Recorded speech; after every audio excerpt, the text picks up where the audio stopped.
ফেসবুকে অটোপ্লে কিভাবে বন্ধ করবেন আসেন দেখাই। ওকে, প্রথমে সেটিংস অ্যান্ড প্রাইভেসিতে যাবেন। এই যে আমি যাচ্ছি, দেখিয়ে দিলাম, এই যে এখানে। তারপরে যাবেন সেটিংসে। এই যে এখন দেখেন আমি কোথায় যাই, এই যে নিচের দিকে, এই যে মিডিয়া।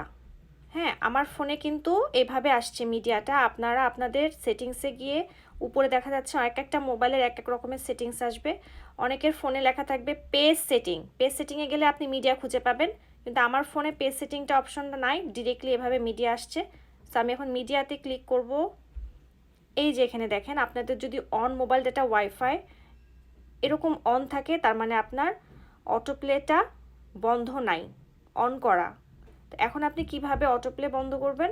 এই যে এখানে লেখা আছে নেভার অটোপ্লে ভিডিওস, এইখানে গিয়ে আপনারা অফ করে দিবেন, তাহলে আপনার ভিডিও আর অটোপ্লে হবে না।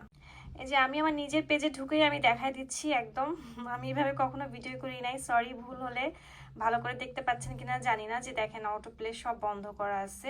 আবার অনেকে বলছেন যে আপু কমেন্টের অ্যান্সার দিতে গেলে তখন হচ্ছে আবার অটোপ্লে হয়ে যাচ্ছে। না, এটা তো হওয়ার কথা না। একবার যদি আপনি অফ করে দেন তাহলে তো আবার অন হওয়ার কথা না। এই যে দেখেন আমি কমেন্টে যাই, দেখেন এই যে আমি কমেন্টে যাচ্ছি, আমার অটোপ্লে কিন্তু হয় নাই, বন্ধ আছে।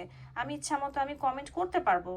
তো আশা করি আপনারা বুঝতে পারছেন। আমি জানি না ঠিক মতো বুঝাইতে পারলাম কিনা, দেখাইতে পারলাম কিনা। খুবই সহজ। সেটিংসে যাবেন, মিডিয়াতে ক্লিক করে নেবার অটোপ্লে অফ করে দিবেন। দেখেন আপনারা ভিডিও বানিয়ে আমেরিকান ডলার কামাইতে চান, তো ফেসবুক তো একটু প্যারা দিবেই। সেই প্যারাগুলো ধৈর্য সহকারে সহ্য করতে হবে।